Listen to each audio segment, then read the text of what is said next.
Andrea was born during World War II in the Netherlands and experienced quite a traumatic childhood.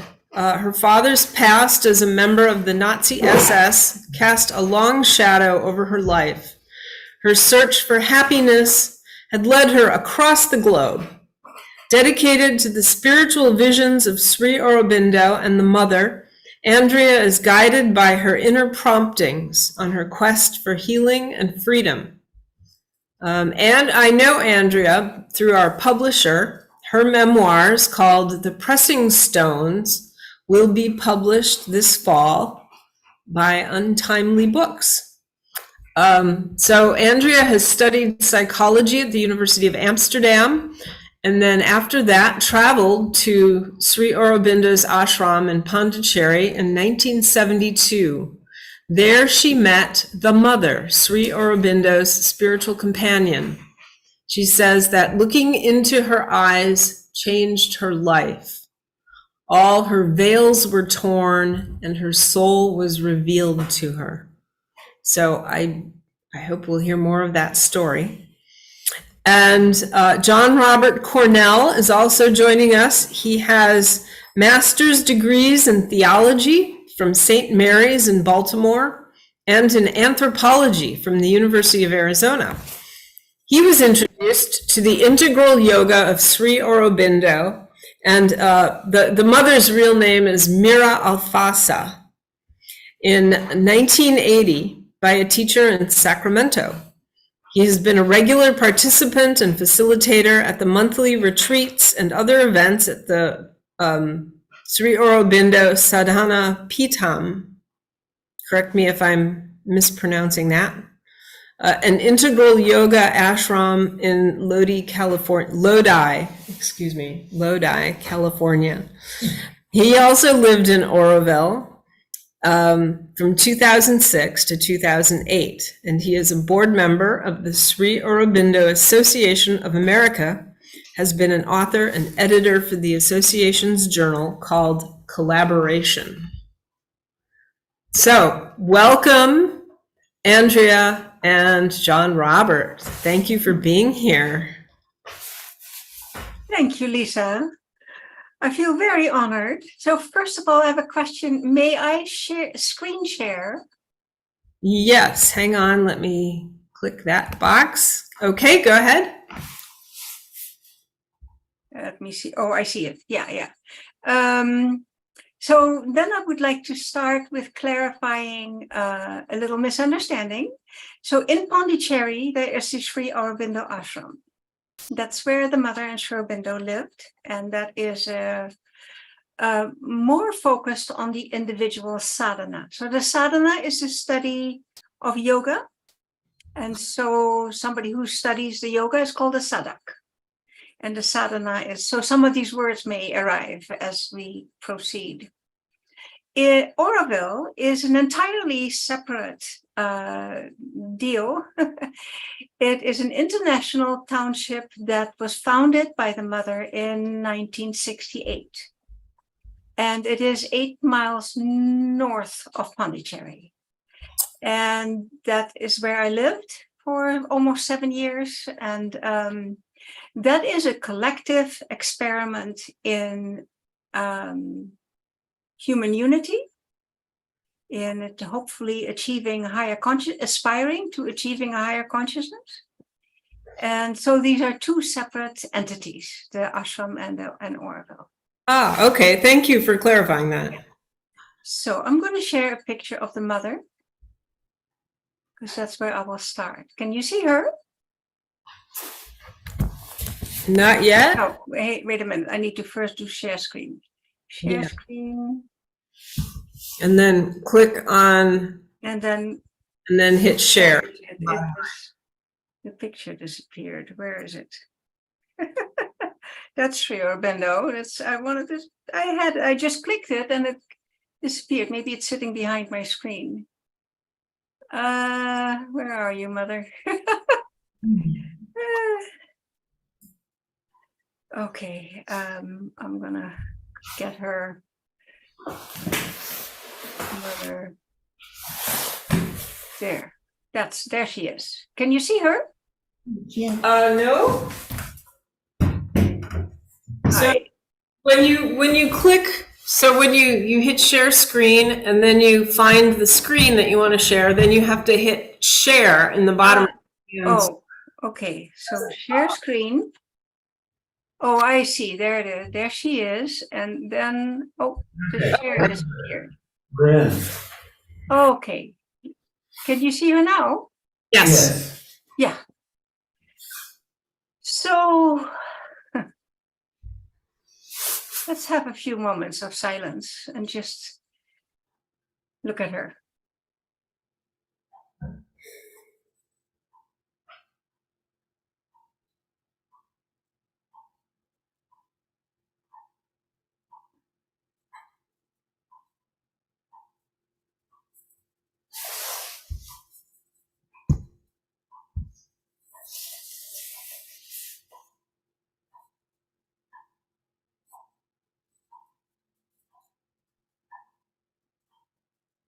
So the mother came to visit Sri Aurobindo for the first time in 1914, just before the First World War broke out. And she had, as a young person, had visions of him, not knowing who he was and that he was in a body. So when she saw him for the first time, she knew this was the one she had seen. And after they met, she wrote,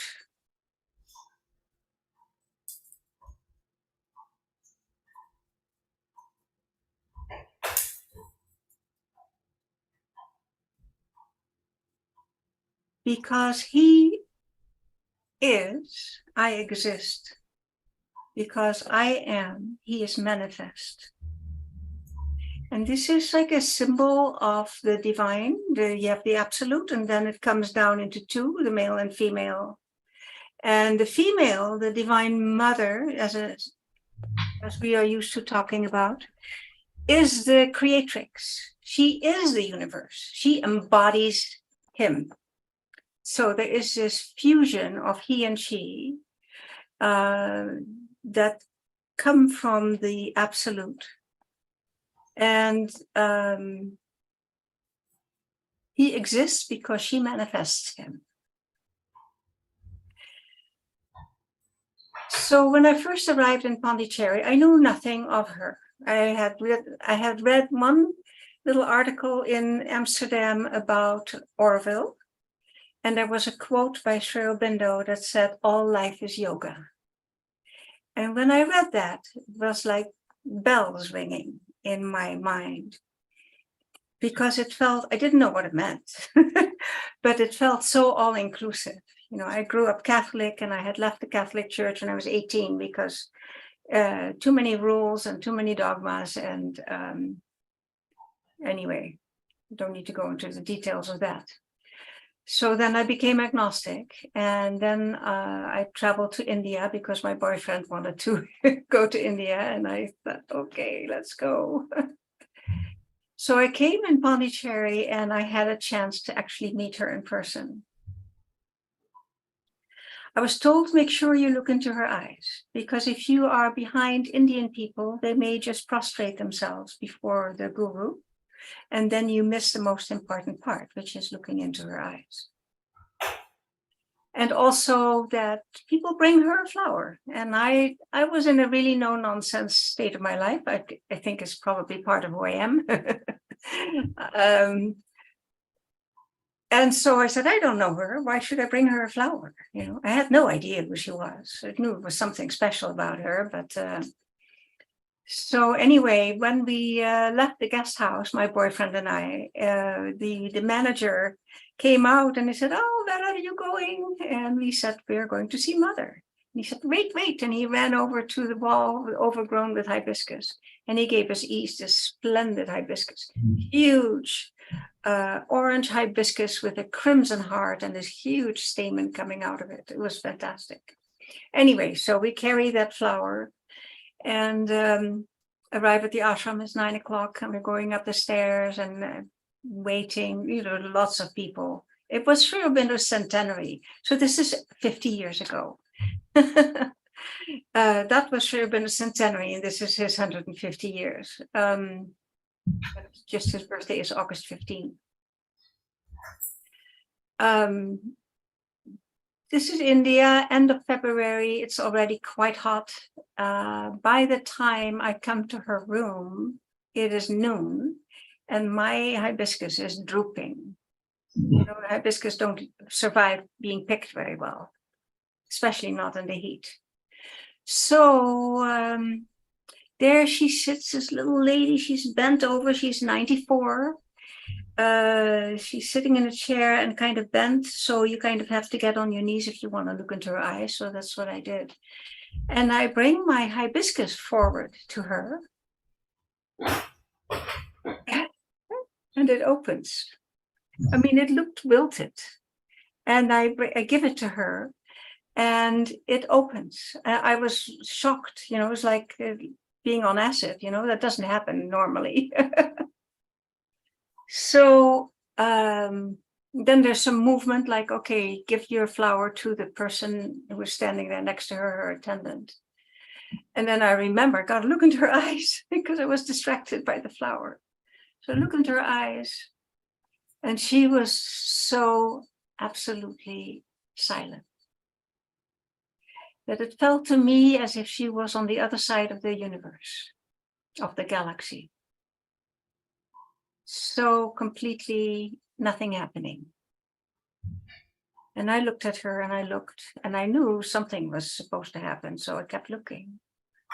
And then I heard, after quite a while, it seemed, I heard my own voice in my head, which always is significant to me, that says, open up.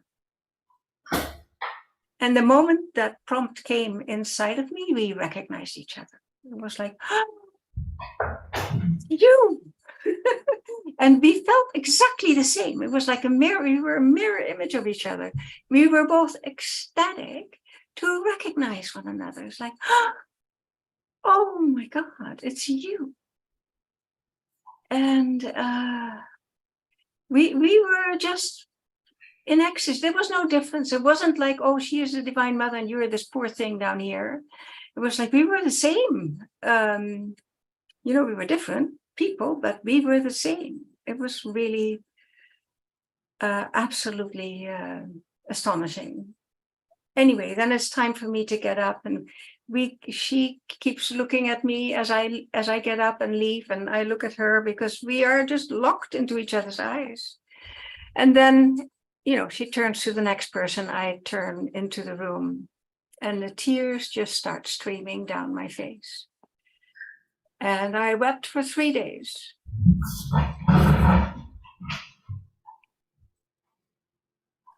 Because there was the incredible joy of meeting her. My own veils being torn is like my soul was revealed to me in the same instance. And the grief was how very, very long it had been. Hundreds of lifetimes since we had last seen each other. And that I have been searching for God, for the divine. And here it was.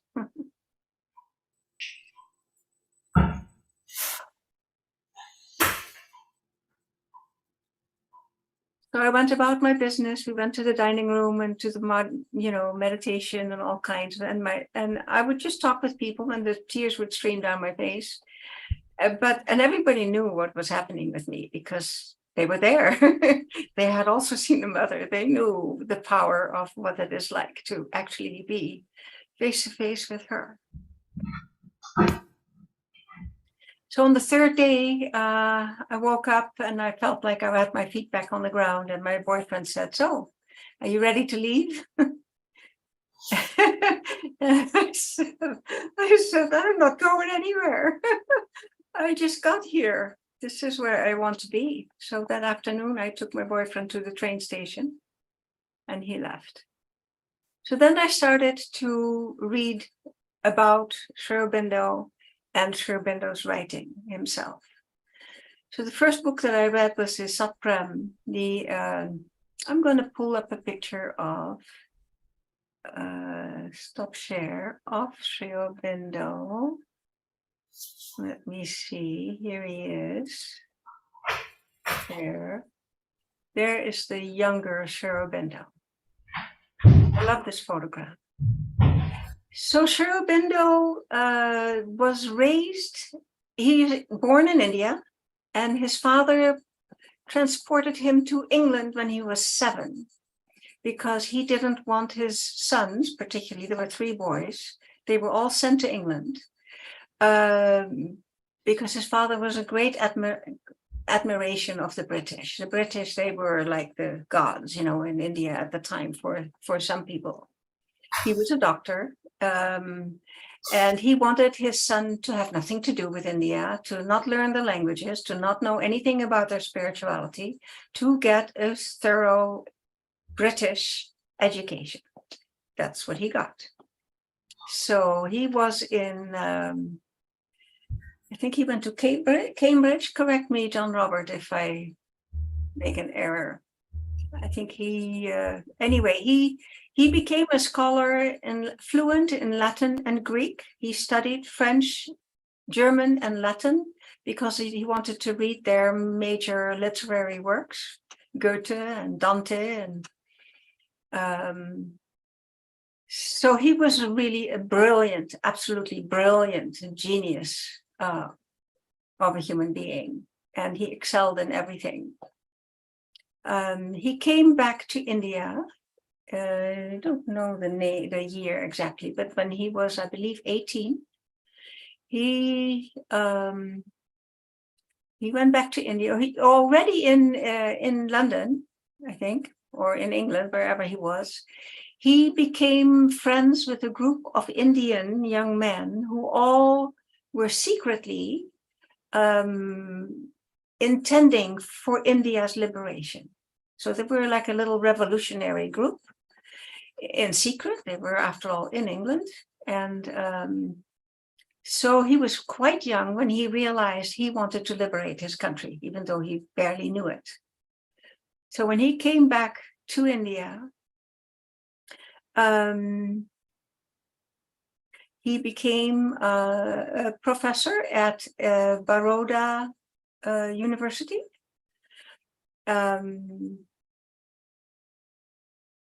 And he started to be active for the liberation of India. So that was his first major goal, is the absolute freedom of India. He said that India cannot manifest herself if she is under the influence of a greater power. She has to be independent. So that was his major work. He ended up actually being arrested and put in jail for a year. So, he was suspected of a bombing. But before that, he had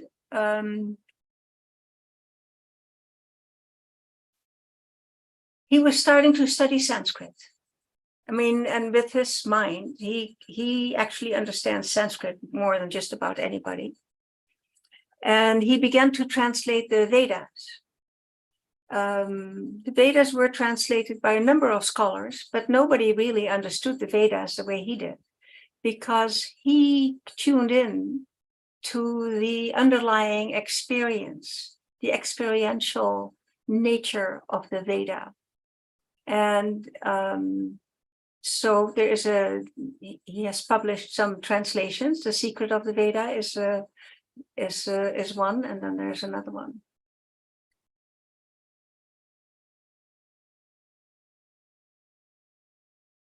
He on his own, he starts to practice pranayama. So he reads about spiritual practices in India, and he starts to practice pranayama. This the yoga of the breath, right? Of the practicing the breathing practices that we have in Hatha yoga here too. People may be familiar with that. So he's doing that on his own, and he finds that he's limited. And then he seeks a teacher. He finds a teacher, and the teacher and he retreat into a room for 3 days. And in 3 days, Sri Aurobindo has achieved the silent mind to never leave him. Usually people have a glimpse of a silent mind. Maybe they'll have it for an hour if they're lucky. He got it. He got the whole thing in one, in one go, basically. And the teacher realized that he was actually already beyond him because that's not what usually happens with students of the yoga. So ever since then, all of Sri Aurobindo's speeches, all his writing and all his poetry came from a silent mind, if you can imagine that. Because I like this picture because I can see it. And also what a gentle being he is. Mother used to describe him as so sweet and so gentle. He would speak, as students would say, his voice was very soft. He never told anybody what to do. He just did his own inner work. And then if people asked questions, he would answer. So from the jail, in the jail, he gets the experience of everything is the divine. So his cot is, at that time, he called it Krishna. Everything was Krishna. His cot, the bars on his window, the guards, everything was Krishna. He had the full realization of the divine being, everything is that. We get that idea sometimes, but to actually experience it is another story that takes a long time. I'm far from that. I try sometimes. So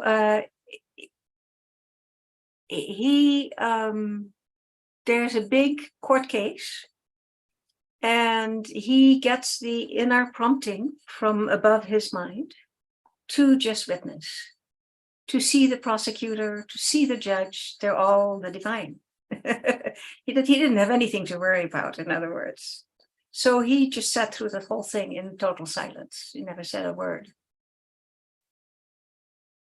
So he was released not so long after that, because the British were really afraid of him because he was a powerful figure. He published newspapers that he basically wrote all by himself about India's liberation, about the culture and the power of. So he was really inspiring a lot of people to come on board with the idea, not just being part of the Commonwealth, which is what the official Indian position was. Let's just get a little bit of independence, right? But we'll still stay under the umbrella of the British. And he was adamantly against that. So then he got the information that they were actually looking for him. And he got the inner prompting to go to Pondicherry. Pondicherry was a French enclave, so the British had no power there. And he and a few of his friends, they boarded a ship and they sailed to Pondicherry. And he lived there for the rest of his life.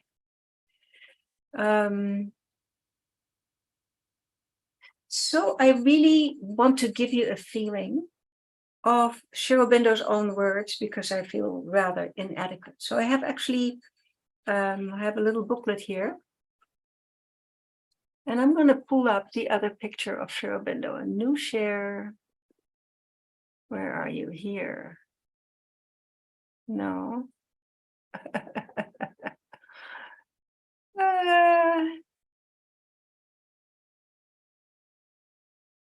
I had it here and then it disappeared again. Sorry.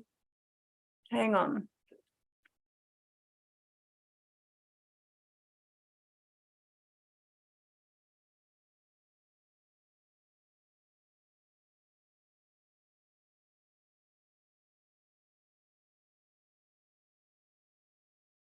share.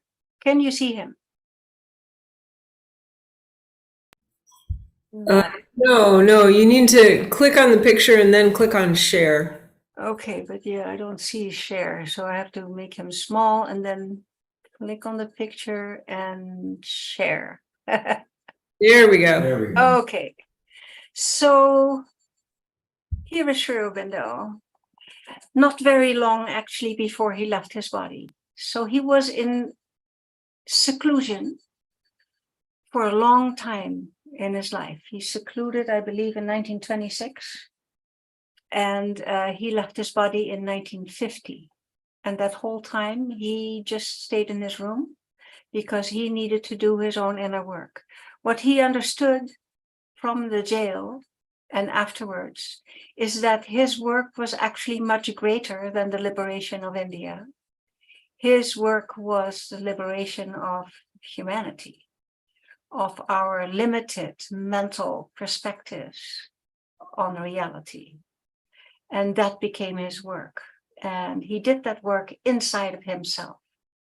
He wrote prolifically. I mean, there's a whole library of Sri Aurobindo's writing. And he wrote letters to disciples. They could write him letters, and he was up most of the night writing letters to his disciples. So, and he was an incredible poet, but we'll come to that later. So here are some of his words. So this is a little booklet that I have from him. And he says, an integral yoga needs especially not to be bound by any written or traditional shastra. And shastra means scripture. For while it embraces the knowledge received from the past, it seeks to organize it anew for the present and the future. An absolute liberty of experience and of the restatement of knowledge in new terms and new combinations is the condition of its self-formation. Seeking to embrace all life in itself, it is in the position not of a pilgrim following the high road to his destination, but to that extent at least of a pathfinder, hewing his way through a virgin forest. By this yoga, we not only seek the infinite, but we call upon the infinite to unfold himself in human life. Therefore, the yoga must provide an infinite liberty in the receptive human soul. He quotes Vivekananda as saying the essential unity would come when each man has his own religion, not bound by sect or traditional form. So also one may say that the perfection of the integral yoga will come when each man is able to follow his own path of yoga, pursuing the development of his own nature in its upsurging towards that which transcends the nature. For freedom is the final law and the last consummation. I was particularly happy with that. didn't want to follow anybody. They didn't want followers, by the way. They wanted you to find your own truth. It's not about finding the truth in them, it's finding the truth inside of you. That's the whole yoga. Find the divine inside of you and begin to organize your whole being around that center. We could call it the soul. In the yoga, it's called the psychic being, which is the part of the soul that evolves over lifetimes. That's the term they use for that. So how do we go about this? When the human ego realizes that its will is a tool, its wisdom, ignorance and childishness, its power an infant's groping, its virtue a pretentious impurity, and learns to trust itself to that which transcends it, that is its salvation. Our ego, boasting of freedom, is at every moment the slave, toy, and puppet of countless beings, powers, forces, influences in universal nature. The self-abnegation of the ego in the divine is its self-fulfillment. Its surrender to that which transcends it is its liberation from bonds and limits and its perfect freedom. So here he talks about the inner guide, the influence of the guide. As the supreme of the integral yoga is the eternal secret in the heart of every man, so its supreme guide and teacher is the inner guide.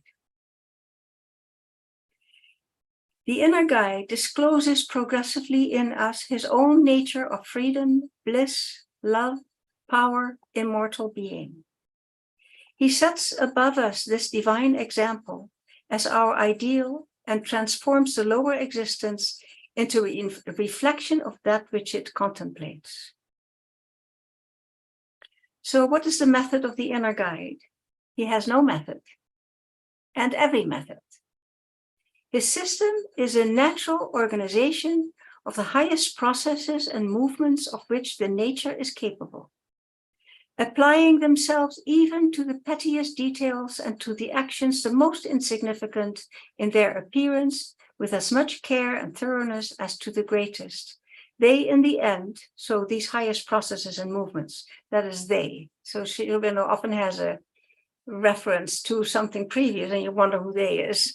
So they is the highest processes and movements of which the nature is capable. They in the end lift all into the light and transform all. For in his yoga, there is nothing too small to be used and nothing too great to be attempted.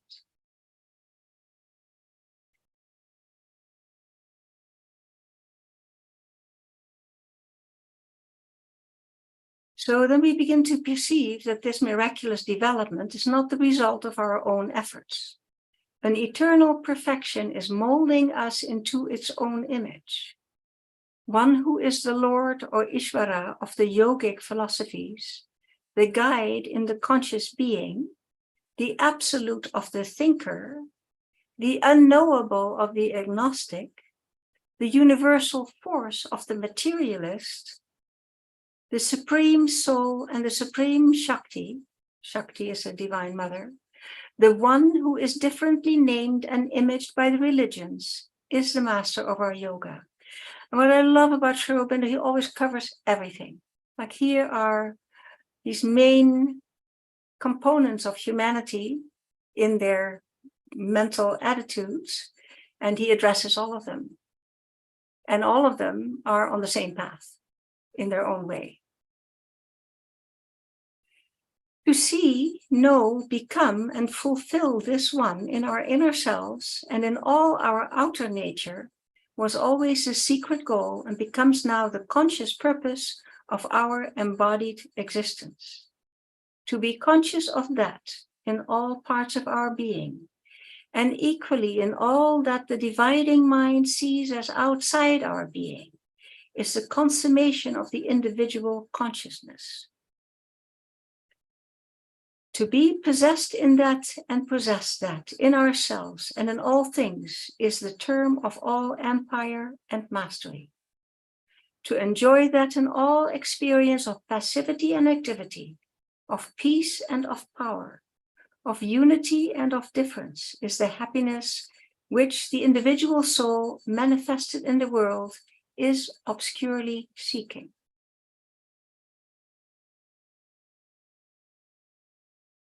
I'm going to read this again. All the parts of our being. To be conscious of that in all the parts of our being, equally, in all that the dividing mind sees as outside our being, is the consummation of the individual consciousness. To enjoy that in all experience of passivity and activity, of peace and of power, of unity and of difference, is the happiness which the individual soul manifested in the world is obscurely seeking. This is the entire definition of the aim of the integral yoga. It is the rendering in personal experience of the truth which universal nature has hidden in herself, and which she travails to discover. So here is an image of the evolution of consciousness, that if the divine manifested itself in the universe, so all of the manifestation is a manifestation of that, then the desire of the divine is to become conscious of itself in the manifestation. And that is where we come in. That is the yoga, is we become that conscious of itself in us. It is the divine becoming conscious of itself in us. And that nature, anyway, I don't need to go there. It is a conversion of the human soul into the divine soul, and of natural life into divine living.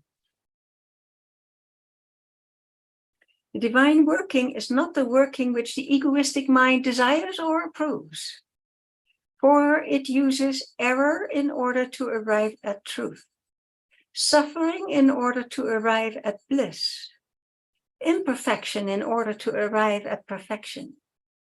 The ego cannot see where it is being led. It revolts against the leading, loses confidence, loses courage. These failings would not matter, for the divine guide within is not offended by our revolt, not discouraged by our want of faith, or repelled by our weakness. He has the entire love of the mother and the entire patience of the teacher. The divine within us has the entire love of the mother and the patience of the teacher. As in the world, so in ourselves, we cannot see God because of his workings, and especially because he works in us through our nature, and not by a succession of miracles. Man demands miracles that he may have faith. He wishes to be dazzled in order that he may see.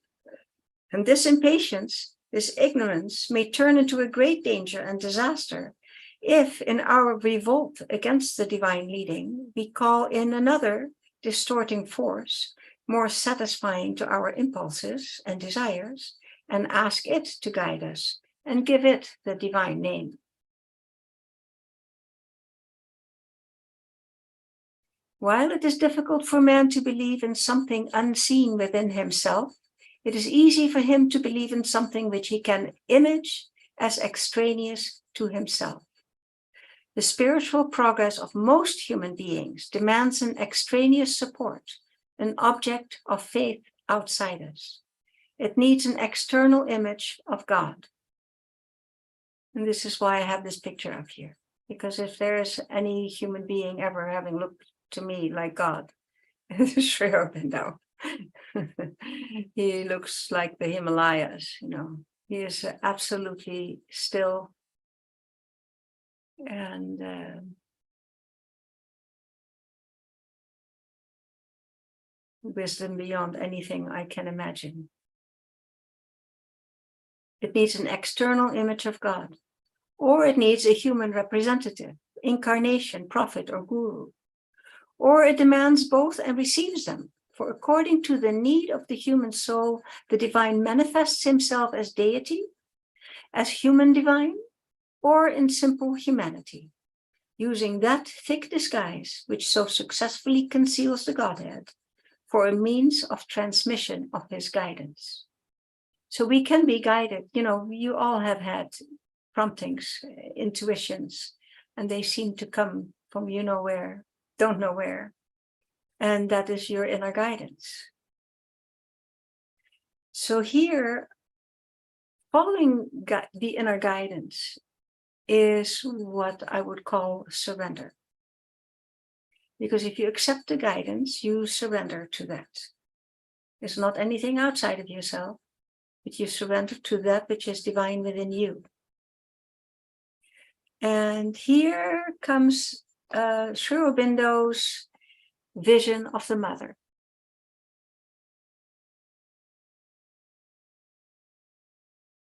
Fairly shortly after he met the mother in person, he began to call her mother. he knew who she was, and she knew who he was.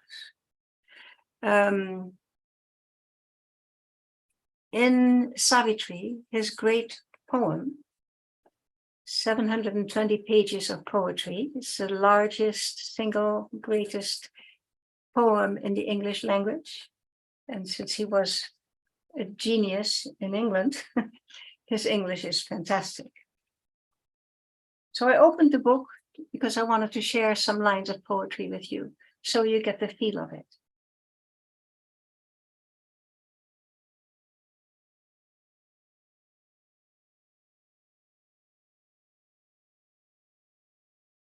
I think I want to first go back earlier. So here's this one poem.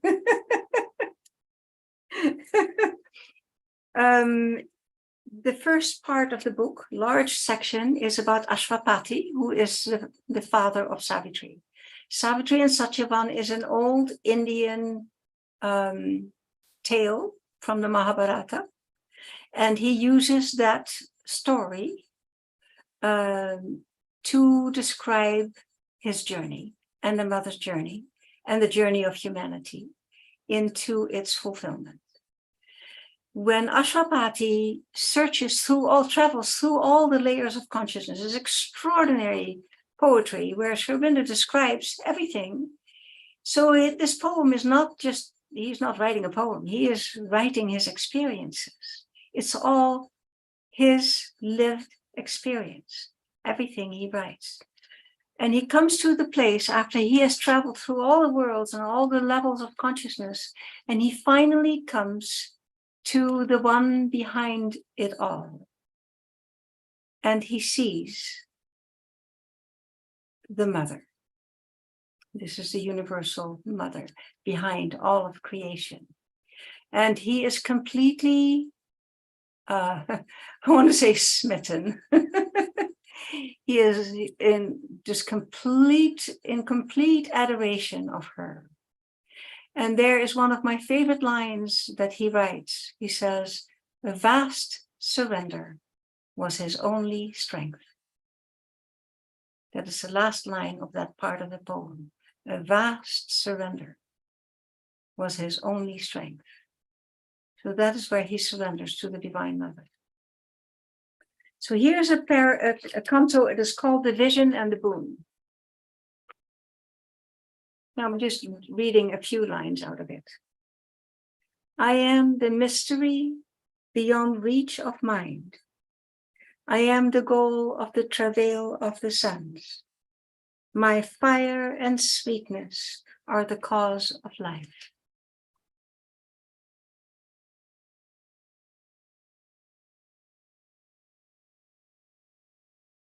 His failure is not failure whom God leads. Through all the slow, mysterious march goes on. An immutable power has made this mutable world. A self-fulfilling transcendence treads man's road. The driver of the soul upon its path, it knows its steps, its way is inevitable, and how shall the end be vain when God is guide?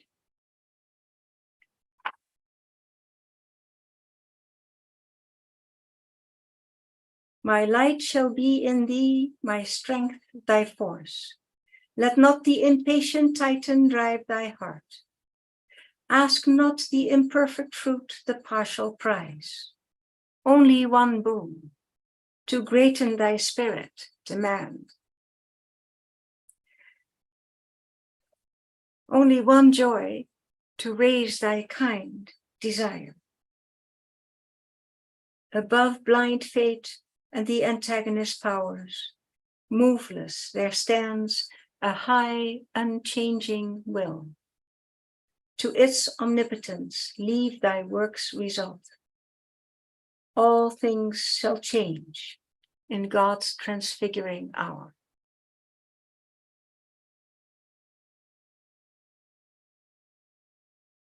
And I think humanity is in one of God's transfiguring hours right now. When the pressure of the light comes in, all the darkness comes bubbling up. Okay, shall I leave the pictures there or shall I stop sharing?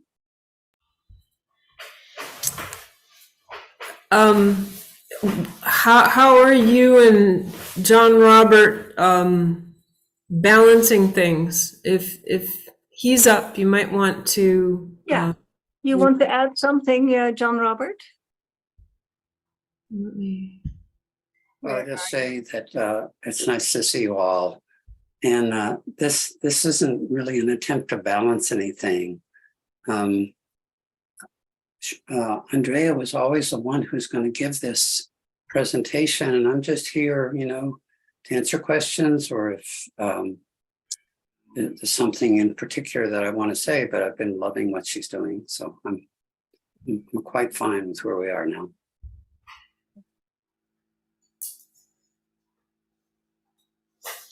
So if any questions arose, maybe we just have a little bit of silence.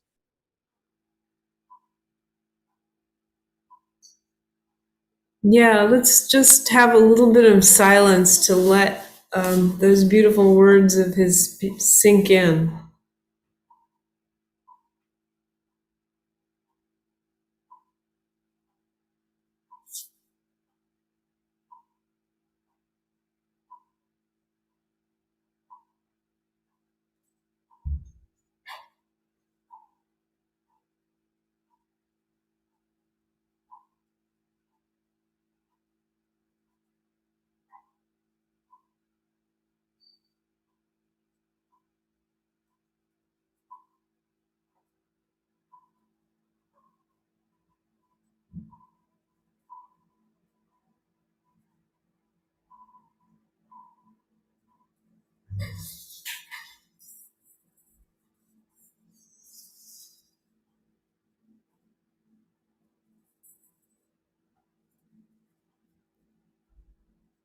I would like to say something more about this poem about Savitri. It is a mantric poem, which means it needs to be spoken because the sound of the mantra carries power. And he has written this poem as his transmission of consciousness to whoever is open to it. So you read it out loud, nice to read to one another. And there is something happens in the body because it resonates with the truth and the beauty of the words, of the poetry. And that happens even in English? Was it written? It is all in English. It is written in English. Yes, it is for the world. We could say that English was his native language because even when he was very young in the family, they didn't speak Hindi or Bengali.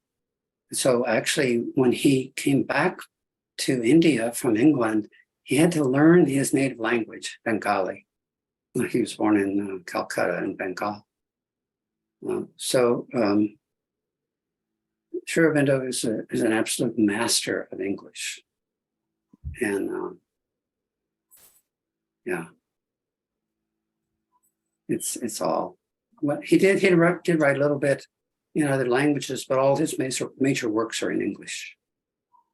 No translation, just that's how he wrote. Yeah, I was asking because I'd heard that about Sanskrit.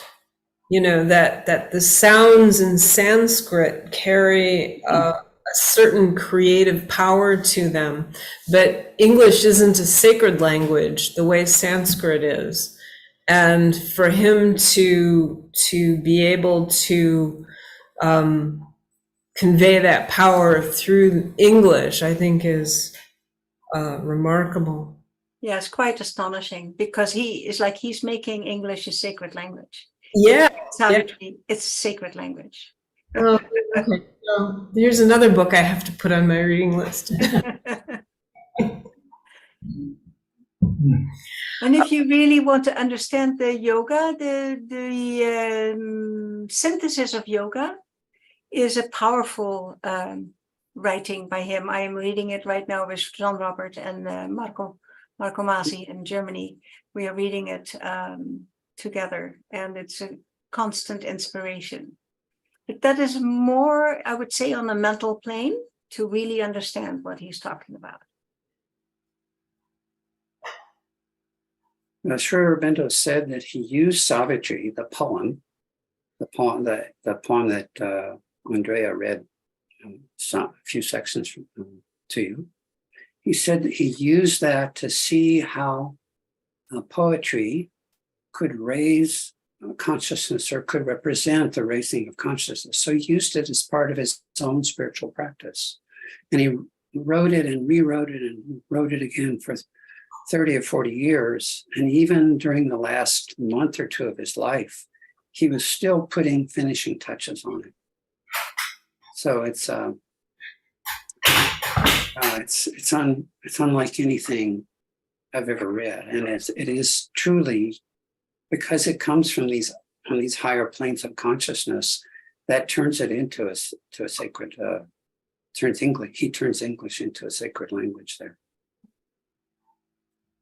And I'd just like to reiterate something that Andrea said a little bit ago. When you read a poet, when a poet writes and publishes a poem, the whole point is to give that person's experience to the reader. And so Sri Aurobindo, the same way, he has wonderful sonnets as well as this epic poem, Savitri. But when you read it, you're being offered his consciousness. And the mother said that those who read Savitri are doing integral yoga. What's just coming to me, John Robert, as we talked about this a few days ago, that Sri Aurobindo, so it's called integral yoga because it is integrating the East and the West. It's integrating wisdom of the East with science of the West. So transcendence and evolution together in one yoga. It does not exclude anything. So the basic insight of Indian spirituality is all is that. Everything is that. All is the divine. And when Sri Aurobindo was living in England, the whole notion of evolution was in the air. Charles Darwin, and so he combined the two so that the all is the divine is this kind of basic Indian understanding. But when we look at the world, a lot of us think this doesn't look like the divine. And so in India, one of the ways they dealt with that was the concept of Maya, in which they eventually came to see the manifestation, the physical world and the mental world and so on, the manifestation of the divine as illusion. And Sri Aurobindo, so Sri Aurobindo's yoga is in that sense a renaissance of Indian spirituality, because he added this notion of evolution. So there's this progress from matter, which to us appears dead and no consciousness there, and then the evolution of consciousness. So his understanding of the evolution is a spiritual evolution. There's a beginning after the Big Bang of matter, which is unconscious as he called it. And then there's gradually the development of life, and then there's the development of mind. And he said, human beings were halfway there. So we're the unfinished ones. We're not complete. And so we have a work inside of us that still needs to be done. And that's the method that Sri Aurobindo and Mother offered us was called integral yoga. Andrea was reading you some of the methods of that integral yoga. So, John Robert, did you have an experience of how did Aurobindo put it? Manifesting so as to see the divine. Did you? I mean, we heard about Andrea's experience with the mother. Have you had such an experience as well, where like you just know you're in the presence of the divine? Well, I never met either the mother or Sri Aurobindo in person, in the body. The first time I went to India was 1997 or 1998. And Mother left her body in 1973.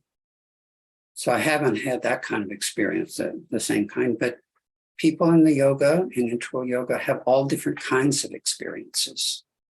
And I've had experiences of the mother and Sri Aurobindo, not in that way, but in the inner plane. Or of just the divine him, her, it, all self, not necessarily of Sri Aurobindo or the mother.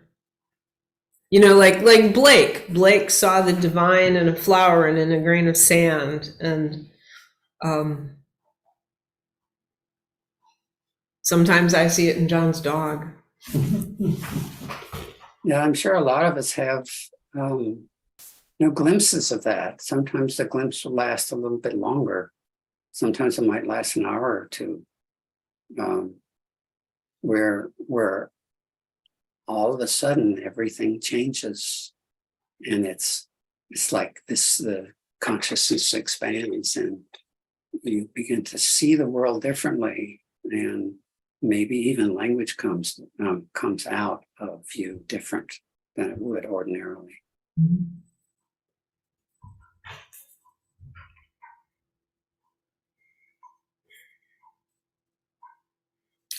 Okay, you guys are always a chatty group. What happened? I'm just wondering where Gandhi was in all of this, and what the timing was, and he was wanting to liberate India, but he was also very spiritual. Obviously, Aurobindo had a different way of doing it, different theory. But what was his thoughts on Gandhi? Are we talking similar timelines? It sounds like we are, that they were active.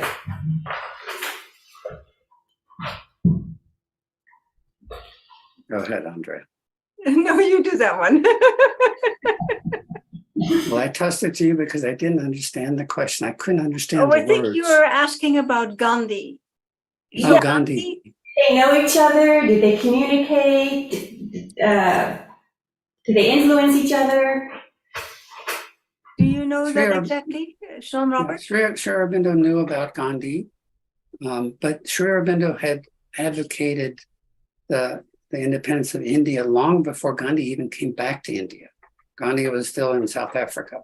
And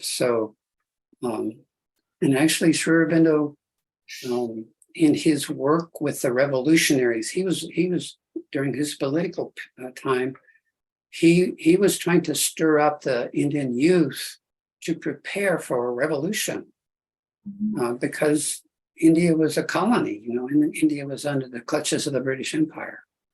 And so he already prefigured in his work with these people, one of whom was his brother, some of the methods that Gandhi used later.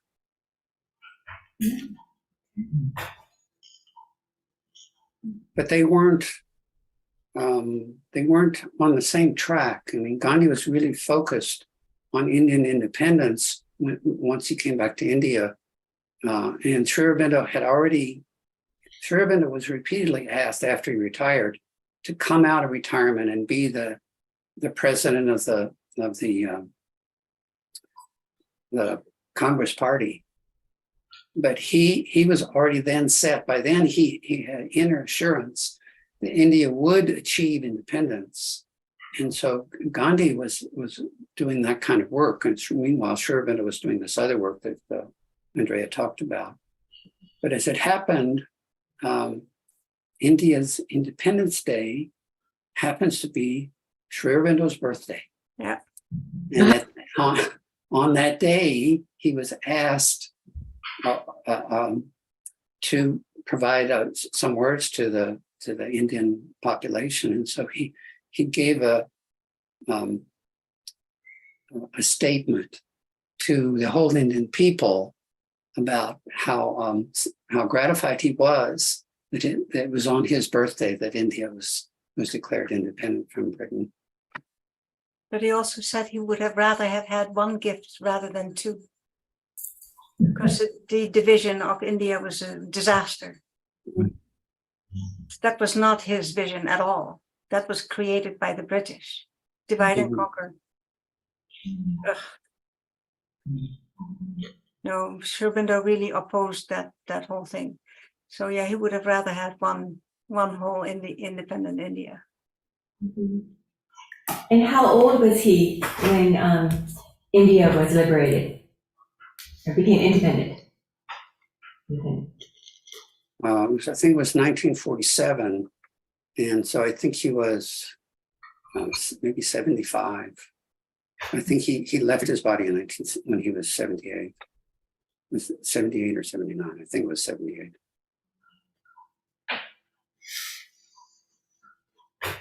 So how would you characterize the influence of Aurobindo in India today and around the world? So I would like to say that Sri Aurobindo and the mother, neither of them ever wanted quote unquote publicity. They didn't want masses to follow them. They wanted those people who feel drawn from their inner selves to the yoga to find their own truth. And this is a gift to humanity, to all of us, to realize that. But they are not preaching, they just want you to live your own truth, the way it's right for you, as you feel prompted from within yourself.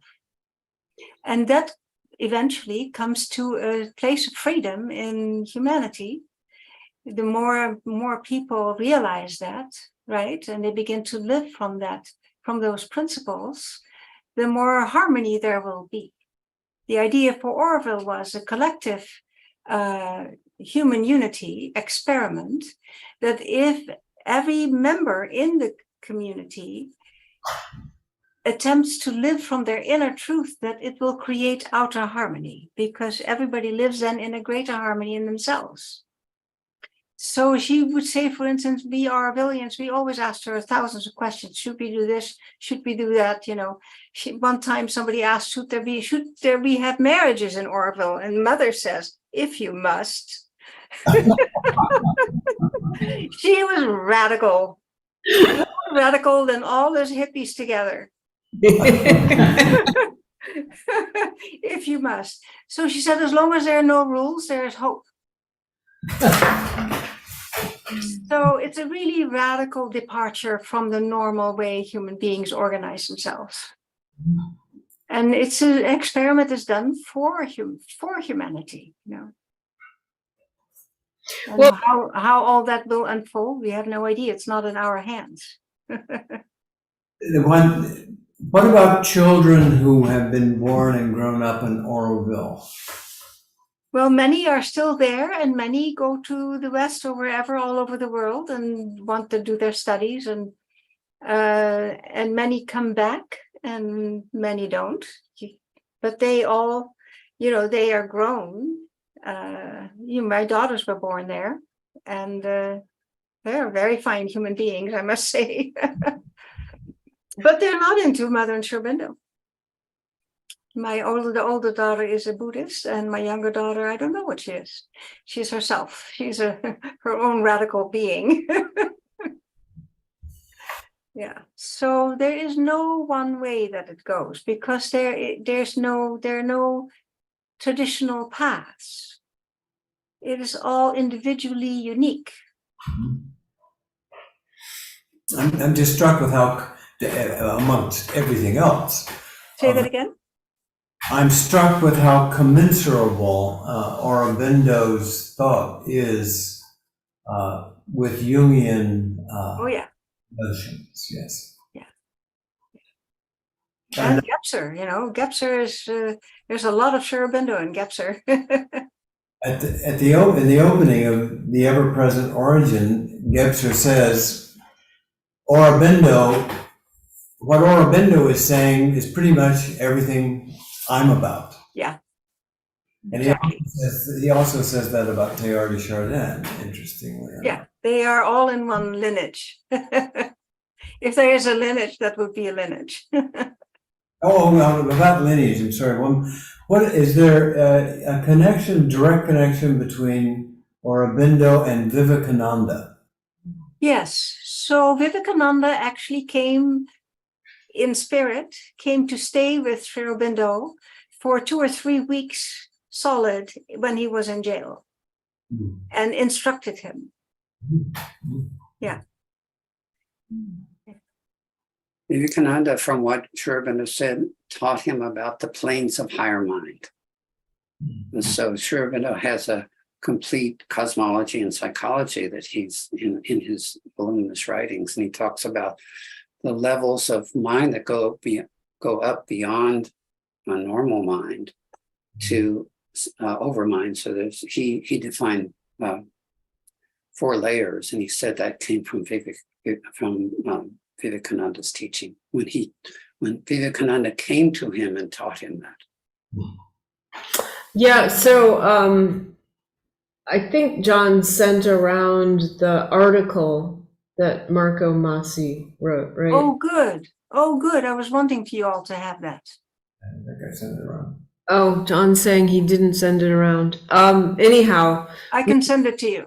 well, I've got it. I thought it was already, yeah, I thought it was already sent around as sort of like background material. Anyhow, in it are the various levels of mind that you were talking about, John Robert. Marco puts them, in a nice chart and discusses each one. Yeah. Yeah. So there's a very interesting paradox that it's like it's there, but I want to kind of pull it out to make it more visible, which is that when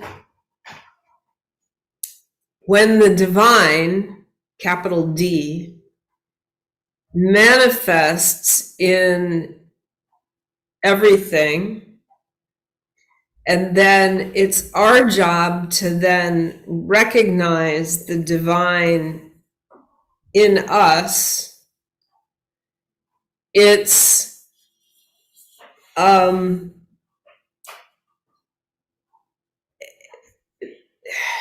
do I say this?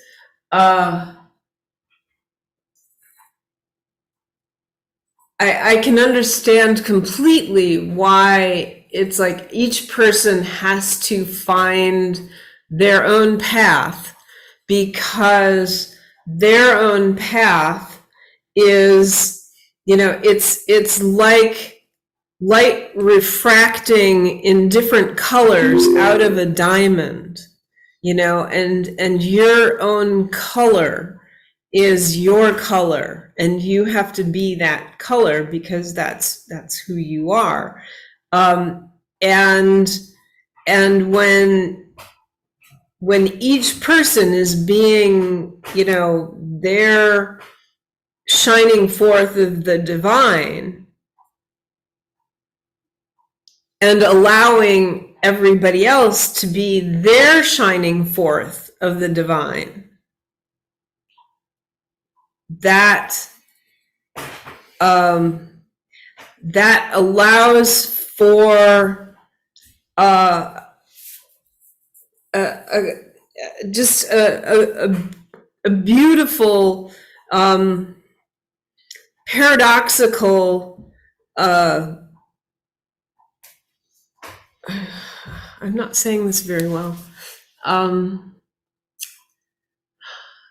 Like you can see why you don't, if that were truly what was happening, we wouldn't need to impose rules on each other, because we would see the divine in each other as well, and not judge it as bad, and so we would treat people differently, and in so doing, we wouldn't need to oh well, we can't allow that to happen, because if you're being the divine expressing itself through you, you wouldn't do that to another person who's the divine expressing itself through them. Does that make sense?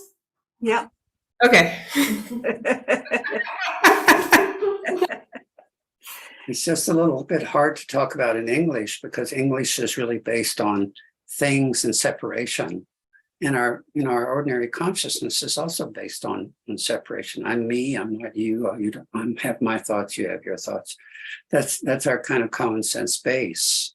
And this yoga is a method to go beyond that kind of separation into the highest stage, the fourth stage that you'll find in Marco's diagram is called overmind.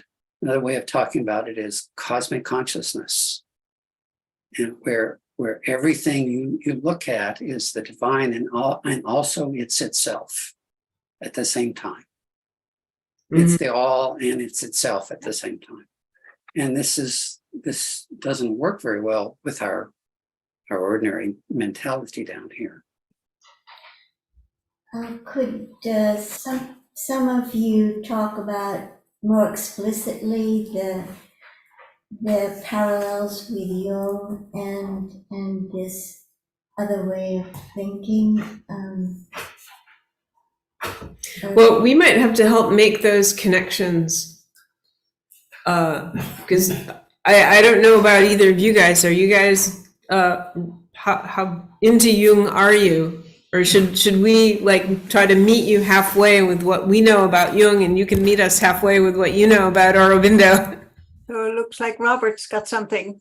Yeah, Lisa, I wanted to say that you got to a very succinct point at your conclusion. I like that very much, because it reminded me of what Jung called the mana personality, which is the spiritual power speaking from within, or which can also be called your archetypal essence within. So that's kind of what you were getting at with this concept of an inner spiritual voice, and there is a connection with Aurobindo in that. Are you good? Can you comment on that, Andrea? I see you nodding your head. Well, I see, the soul was really central for Jung.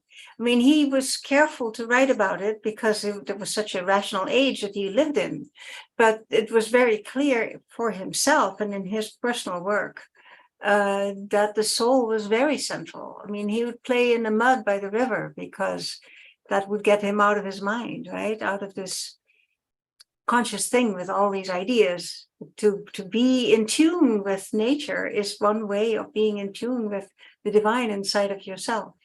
Yeah, exactly. And I what I was getting at, though, was more the relationship between this concept of the monopersonality, the part of your personality that speaks with the voice of the divine, if you like, how that compares with what Sri Aurobindo. I think that in the integral yoga, that would be called the psychic being. So the psychic being is a place a little behind the heart. And it is described as that part of the infinite soul that we also are, that evolves over time. So it's an individuated part of the soul. We are a part of the absolute, but we are also an individual. And we have an individual soul that evolves over lifetimes. And that part that evolves, they refer to as the psychic being. That's probably what Jung was talking about. Yeah, there's a lot of Jung in that. Really a lot of Jung in that too. Very good. Thank you. Well, Jung's bringing in the term self. He says, I have brought that into my model, and I shouldn't speak in first person. Jung says he's bringing into his model the term self, which in is selbst. He said, I'm bringing that from the East. And as he also says, this is provisional use of language, but it is language that is reliable. Well, your question, Eileen? Well, it where was just it? a general question about tying it together, because I remember Jung is saying that while he appreciated Eastern thought, he also thought that Westerners needed to. Can we see you? Because it's difficult to understand you when I don't see you. Okay. Let's see. Hey, let me unspotlight so you can see the whole group here.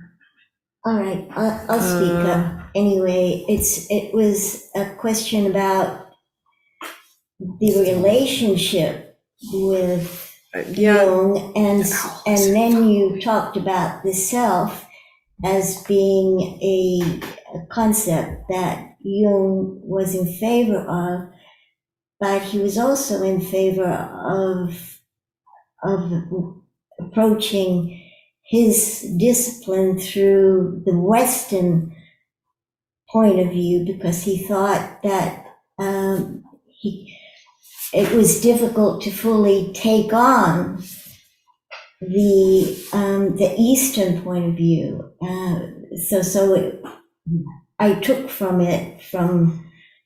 his prelude to the Golden Flower the idea that he was going to stick with Western mode, and I wanted to know how the self, which he has as the unconscious, right, uniting with the ego, how that does relate, and maybe it's too much to ask to have these things relate in that it's so ungraspable, really. I think the words make you flounder, and maybe it's through the poetry of reading something like you were describing before, this huge book, going through it. I think Jung changed over his lifetime. Mm-hmm. Well, I mean, but let me just, one more sentence. Sandra last year did a presentation on Jung and his Eastern researches into yoga. Yeah. So I'd like to mention there that in Sri Aurobindo's writing, he addresses all the different Indian yogas very specifically, and also Buddhism, Advaitam, all the different paths, spiritual paths that were traditional in India, that people can either be completely, go with, or have difficulty with. Sri Aurobindo describes each one of them in detail and the gifts of them. And then at the end, he comes to the shortcomings of that particular path and how in the integral yoga, it all comes together. There's no separation. There's no exclusivity of any particular practice or idea. I think it's important just to connect with that, Andrea. I've done this in India. I mean, there are many practices of yoga. Yeah, yeah. Hatha yoga, there's prana yoga, there's jnana yoga, there's bhakti yoga. I mean, there are these multiple yogas. Yeah, yeah. There's kundalini yoga, and that was what Jung specifically warned Westerners against. Mm. And I think we saw some consequences of that in the last few decades of a rush to the kundalini energies that led to, shall we say, Dionysian catastrophe in Western cultures. But that's taking on a lot all there. But Jung didn't say we should have a barrier between East and West at all. But he said, however, he warned against a simplistic, quick rush. Yeah. So- We like quick fixes. David. Yeah, so I'm currently studying the I Ching, in particular because of Jung's introduction to Wilhelm's translation of I Ching. And he speaks, as John said, he speaks of selbst, to use the German word a lot there, is that in the Eastern, I mean Eastern and Chinese in this case, it could be Indian too, that there is the concept of the causality does not exist in the Eastern mind. It doesn't exist. It's a particularly Western mode. The concept of what? Causality. Oh. Causality.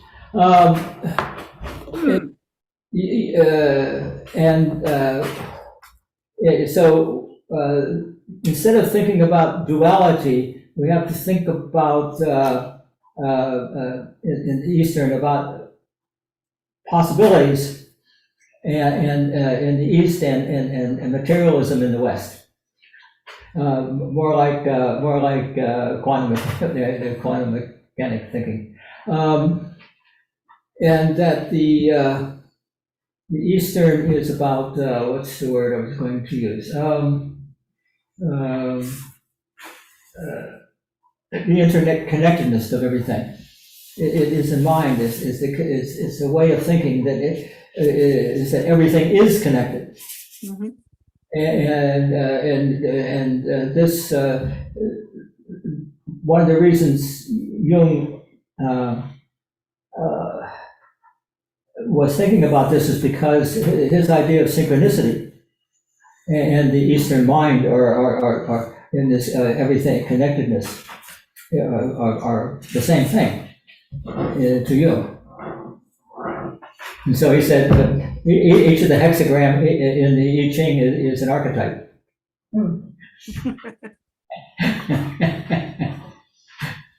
So I think it's very considerate. I think he was, I would think that what you're talking about and what Jung's later thinking is very, very much in parallel.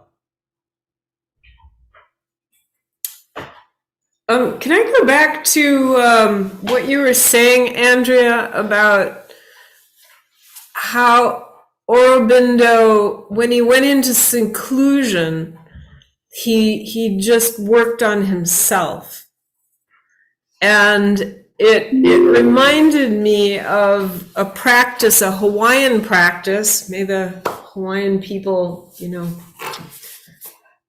be well. Called Ho'oponopono, which the practitioner of Ho'oponopono knows that they are themselves and everything. And so by working on themself, him, her, I don't know what pronoun to use anymore, they affect others.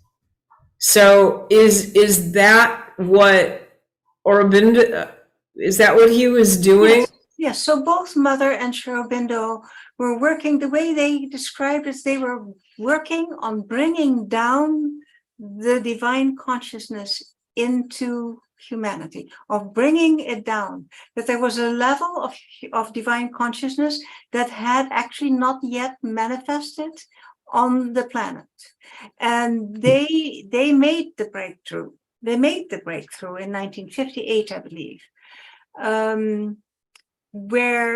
So they call this power the supramental. It is completely above the mind. It is beyond all duality. It is not only a consciousness, but it is also a power and a beingness.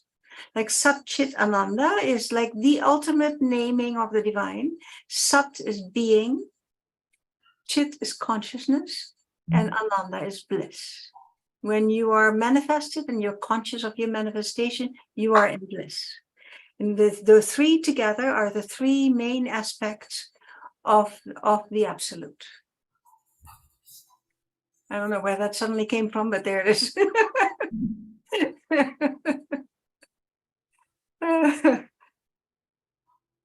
Well, we might enjoy another Sanskrit phrase now that you've brought that one in, but and this came up, John Robert, when you were speaking, but and otherwise, Tattvam Asi. Uh-huh.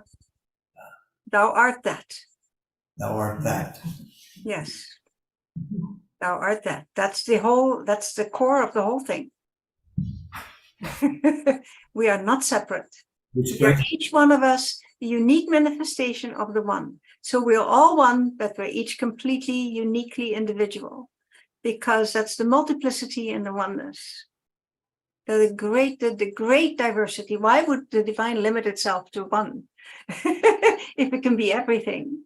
And it can be this great variation among us with all of our different colors and ideas and emotions and the way we love and all of that.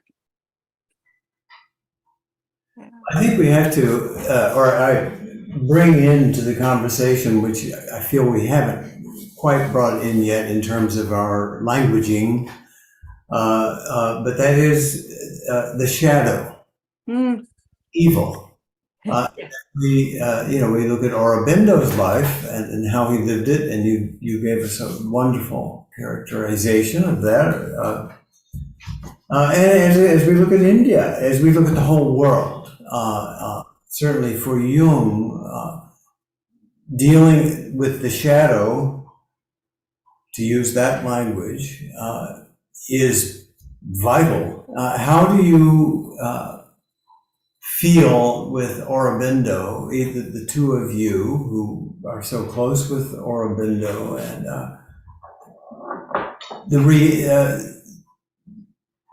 the divine shadow, to put it in Jung's way?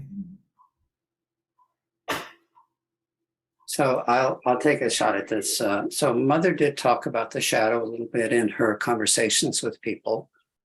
I don't know how much Sri Aurobindo used that terminology, the shadow, but he did talk about the dark forces, and he in his especially in his poem Savitri, when the king who was Savitri's father.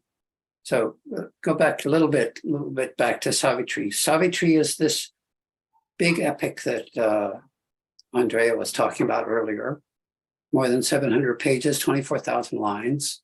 It's divided into two parts. The first part is the yoga of Ashwapati, the king.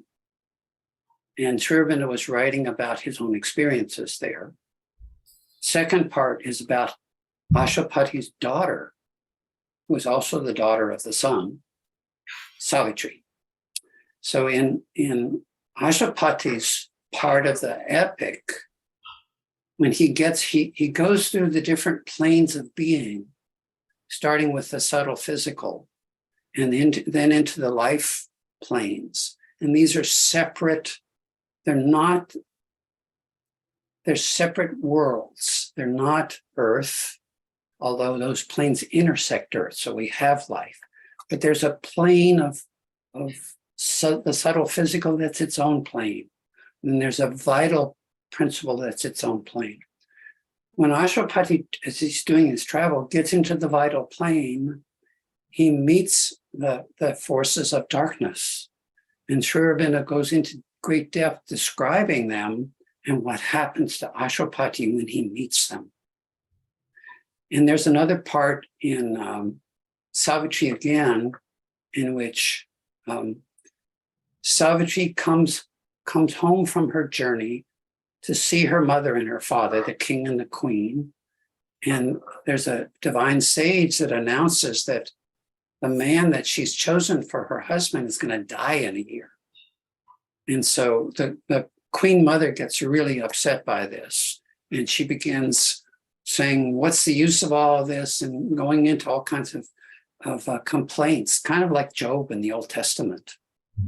And so Savitri, or Sri Aurobindo in that canto, it's a long canto, it's one of the last cantos he wrote of Savitri, goes into a description of the problem of evil.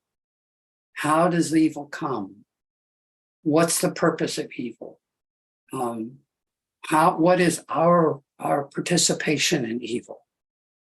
And I mean, this is something that humanity, ever since we've been writing, probably before we had writing, has been struggling with.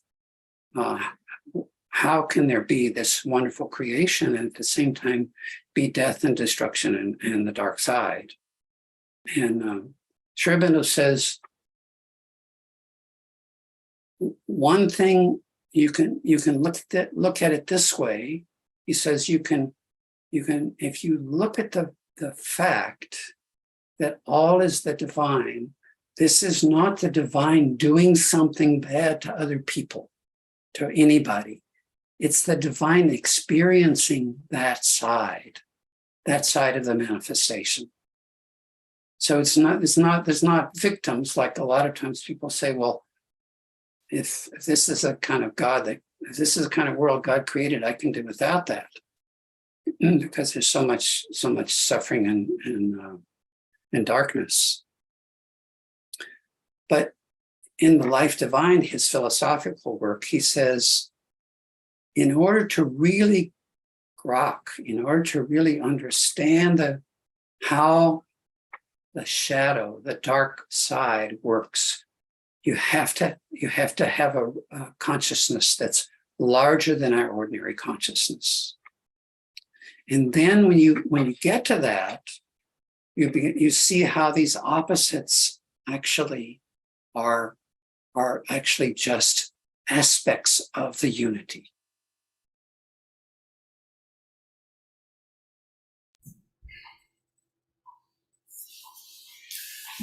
And Like to say that my whole life, that it's okay if I would just like to say this for a minute.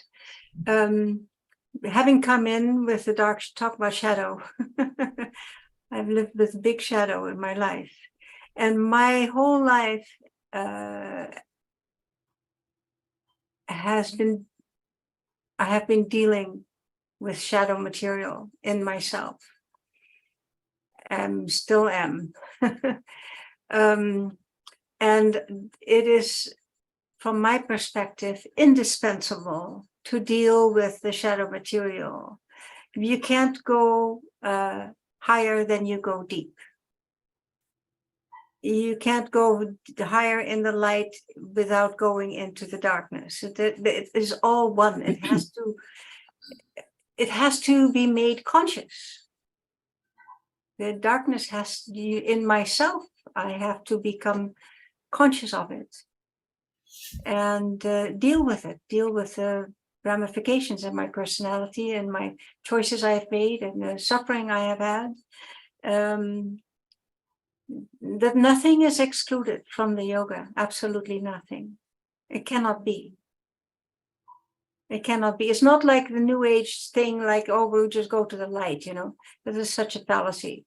There is no light without darkness. Sri Aurobindo has a wonderful sonnet about darkness called "A Pilgrim of the Night." And as Andrea said, all of his writing is his own work, is his own experience. So I'm sure this poem represents that.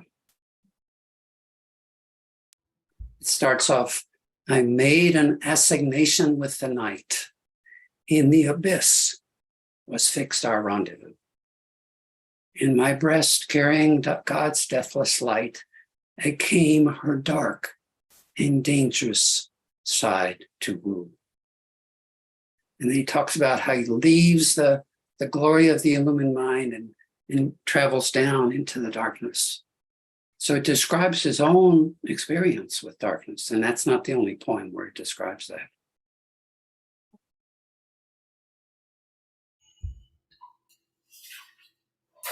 It seems to me like Aurobindo dealt with the shadow in a way where he didn't have to act it out. Like we see so many gurus and spiritual teachers, who end up seducing their followers, or rich, or So the spiritual ego is the most dangerous one of all, because it is so pretty. It shines so bright. And the poor people who in their journey have to become spiritual teachers. I have always begged, no, not me. No, don't. I don't want to ever go there. Because the seduction, the ego is always looking for its fodder, right? It's always looking for its glory. And if you have thousands of disciples and they all look at you as you are this great thing, how is your ego not going to grab a hold of that and think you are all powerful? If you haven't really done the inner work and be free of the ego. The spiritual ego is very tricky. It's hard to see. It's easier to see for other people, but if you're in it, it's a very difficult path. You do a lot of harm, or you can do a lot of harm.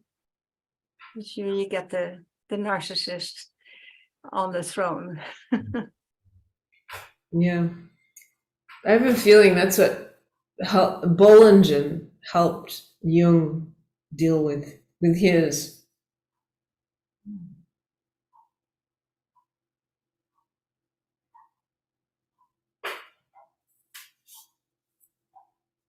Was there a noun coming, or was that the end of your sentence? He's a spiritual ego. Okay.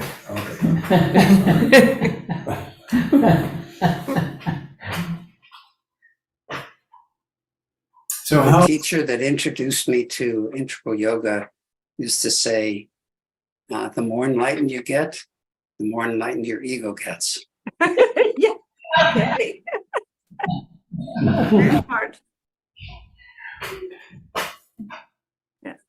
I think that is where surrender comes in. Surrender is such a central theme in many spiritualities. All of the Muslim faiths are based on surrender. Yeah. So another question. Talk to I am supposing that there's no place for despair in this. Yes, exactly. I have actually, there's a little quote in here that I almost read and I didn't. Here, it's right here. He has no right to despond because of his personal deficiencies or the stumblings of his nature, for the force that works in him is impersonal or personal and infinite.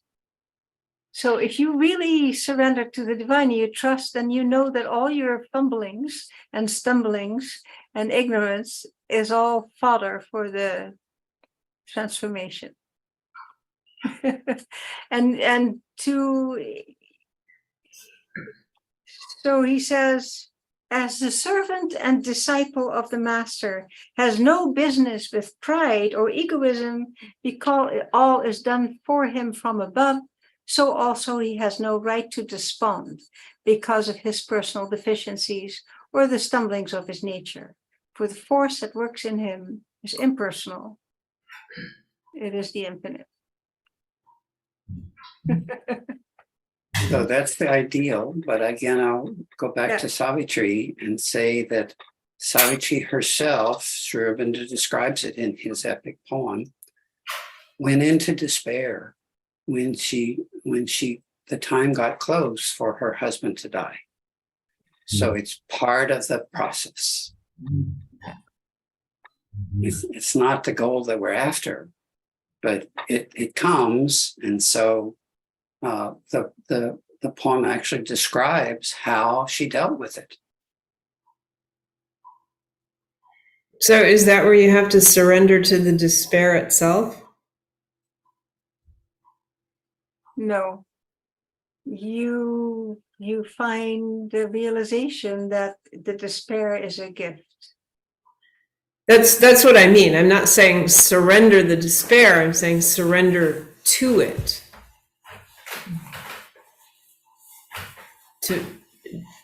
Which is Well, you want to be, Can I just say very can I not just say to what get lost happened in it. Savitri? You don't. It's not the despair itself. I mean, I don't know. I'm talking out of the back of my neck. You don't want to get lost in the despair, in other words. That's why I balk at the idea of surrendering to despair. If you surrender to the divine and you realize that it is giving you the despair as a tool, as a learning process, right? Not as an end goal, not as something to surrender to, but as something to understand and explore and accept and work with and find your way back to that. right, and I meant surrender to as opposed to Resisting it. resist it. Yeah, no, you don't resist anything. Yeah. At least, I'm not sure if if I can make that statement. I want to go back to the idea of the divine expressing itself through us. Yeah. In the shadow of our own darkness. So is the divine expressing its darkness through us, or? It wants to experience everything. The divine that manifests itself in the multiplicity of its creation. It wants to experience everything, not just the good and the beautiful. It wants to experience the bad and the ugly. It wants to know the whole thing. It doesn't want to be only a part. It wants to be everything, conscious of everything, which means also being conscious of the dark. So an example of, say, a darkness of competitiveness. Mm-hmm. We're feeling that, and we're like, oh, this is kind of our darker side of, because we are a despair person, but we have this shadow of competitiveness. Are we looking at that now as this is the divine experiencing and expressing itself through us? Yeah, you could see it that way, yeah. Playing with this idea a little bit, it's Yeah. kind of put it into everyday life and what's really happening there. Well, this is, I think, where Jung is helpful too in dealing with it, because it might be a complex manifesting itself through us, and then if we wrestle with the complex, we might find that spark of what were we supposed to learn from this. Mm-hmm. So in other words, that competitiveness that we think is dark and can be dark, has the capacity to be very dark, is a teacher, is teaching us So you can ask the question inside of yourself, teach me about my competitiveness. How am I separating myself from the divine?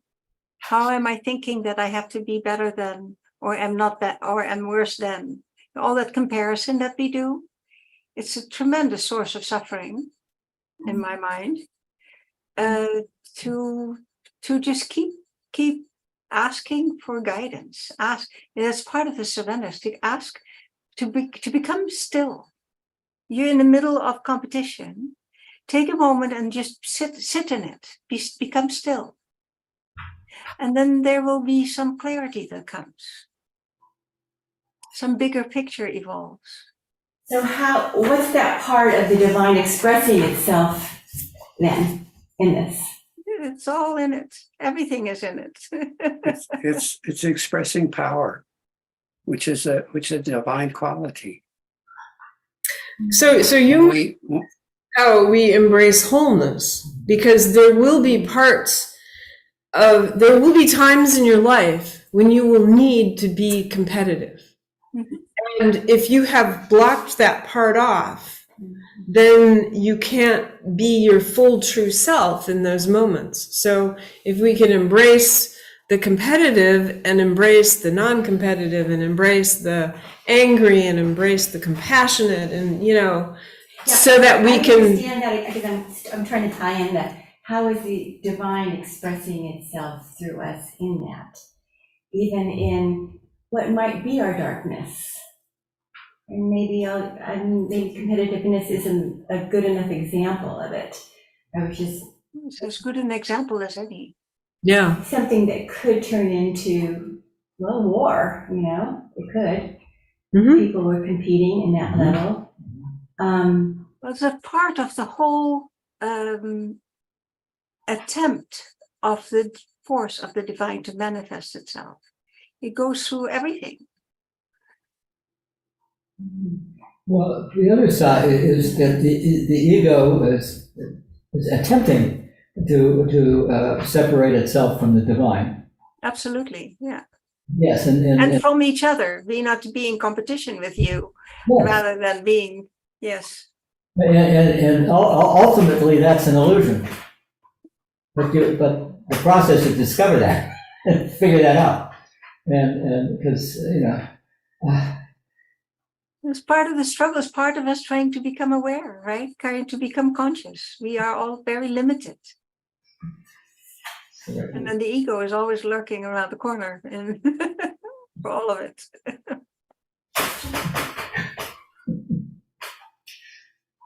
For Jung, at this juncture, the answer to some of your questions in there would be yes. The transformation of the God image is integral with the transformation of the self image. So that the summons here, as has come through this evening's presentiation, is to go, and as Andrea put it, to go deeper and deeper and deeper. How does it change, and here we're speaking psychologically, not theologically, our sense of self in relationship to the sense of the ultimate or the divine or the God, to say there is this darkness to be integrated, as we've discussed here in the last few minutes. Anything and everything, as Andrea has emphasized, no matter what it is we're experiencing, to practice the integral yoga and go deeper into self, into the divine. Jung is speaking psychologically here. He insists he's not making theological points, although he admits that he doesn't actually do too good at exactly managing the boundaries. But psychologically, he's saying our struggles with self-concept, we might as well think of them as our struggles with God concept, psychologically speaking. No matter what that God concept can be, it can be anything. But archetypally, we all have a God concept, psychologically. It could be a no God concept, but that's still psychologically a God concept in the psychology. And to integrate the shadow, not only in our personal identifications and encounters with shadow, but to see the divine process at work. And that's the transformation Jung is calling for. And I think that's the transformation Aurobindo is, or our conversation this evening. Gebser, certainly, there are any number of approaches with Gebser to this. And some that are very straightforward, but one of them, Gebser, one of my favorites, is I try to learn from everything that is happening to me. Yeah. Exactly. It's hard. That's,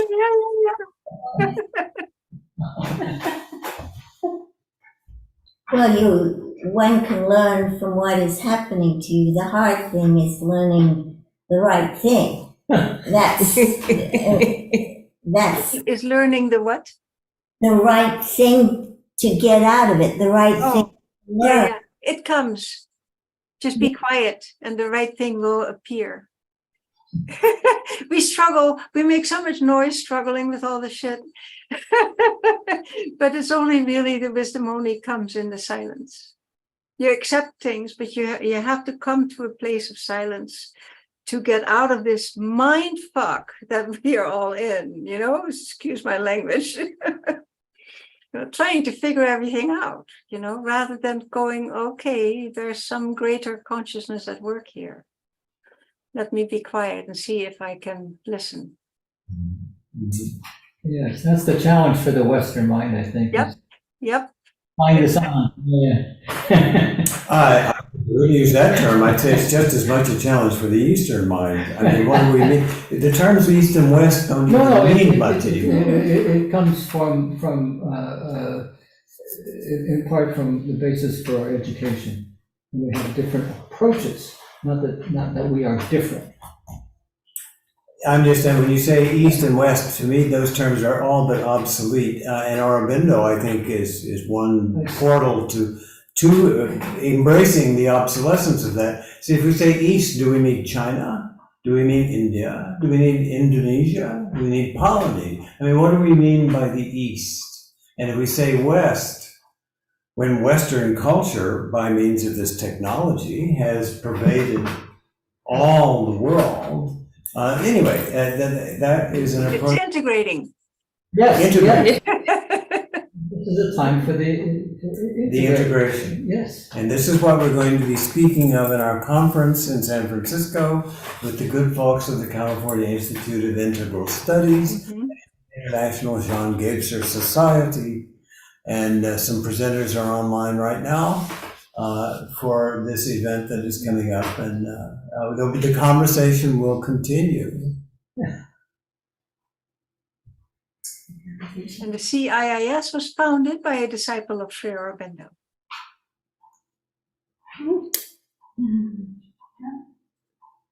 The East-West, what was it? East-West Institute, I think, was the original term. Possible, yeah.